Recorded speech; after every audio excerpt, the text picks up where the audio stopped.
They say if it ain't broke, don't fix it.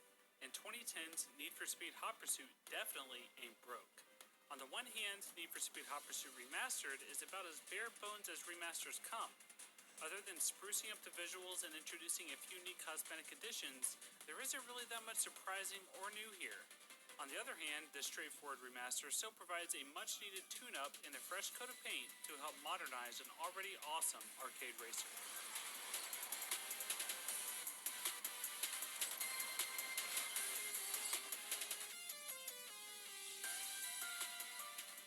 As Burnout developer Criterion's first Need for Speed game, Hot Pursuit revitalized the series with a sense of reckless speed and excitement that it's known for. It says a lot about just how great it is that, with minimal changes, this racer still feels and plays just as good today as it did a decade ago. That's partly because Hot Pursuit excels so well at the very specific thing that it sets out to do: romanticize fantastical and over-the-top car chases. There's an overworld map here with various locations that have you control either street racers or cops, acting as either the chased or the chaser, respectively. You pick a stage, play as a cop or a racer, unlock new cars, and just burn some rubber. No complex upgrades or progression tracks to complicate things, and it doesn't even really feel like it's missing those systems either. It also nails that delicate balance between looking gorgeous and realistic, even at blistering speeds, while also being easy to control with its arcade-style physics. You still need to brake and drift around turns, but it requires far less precision than something like Project Cars or Gran Turismo. There's something about Hot Pursuit's style and presentation here that harkens back to a simpler time when racing games were just about racing, with no frills or filler, and that feeling holds up beyond simple nostalgia.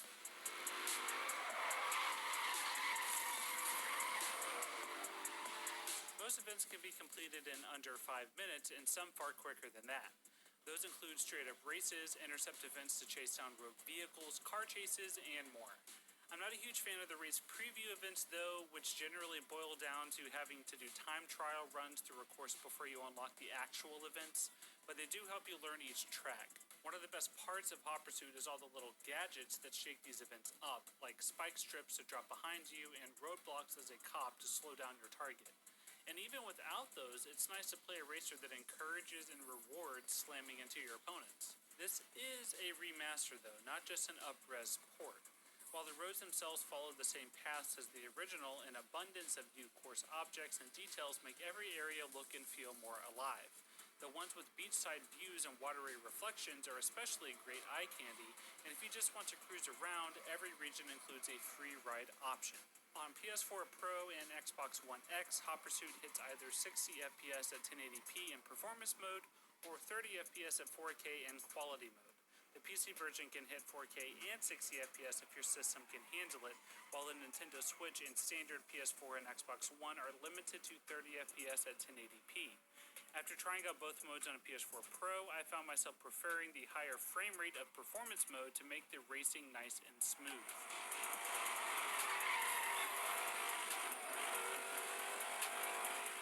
Although there isn't much in the way of brand new content, there is a nifty garage now where you can check out all of the amazing cars that you've collected.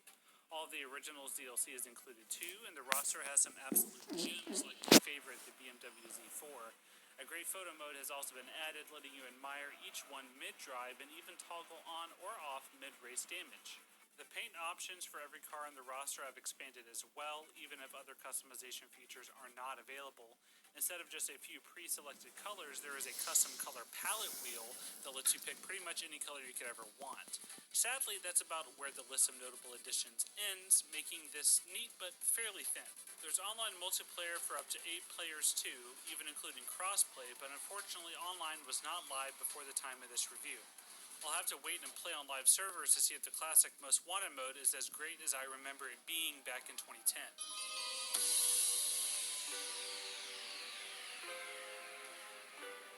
Need for Speed Hot Pursuit Remastered feels as great as it did in 2010 and modernizes the graphics just enough to make it look as good as I remember too. With little new here other than slightly improved visuals and some nifty cosmetic additions, this is definitely the bare minimum expectation of a remaster. That's a bit of a bummer, but Hot Pursuit still holds up as a great game in its own right. Races are blistering fast, the car selection is mouth-watering, and the high-speed dances between opposing cars never gets old. For more racing game goodness, check out the first 13 minutes of Dirt 5 gameplay on PC, and for everything else, stay tuned to IGN.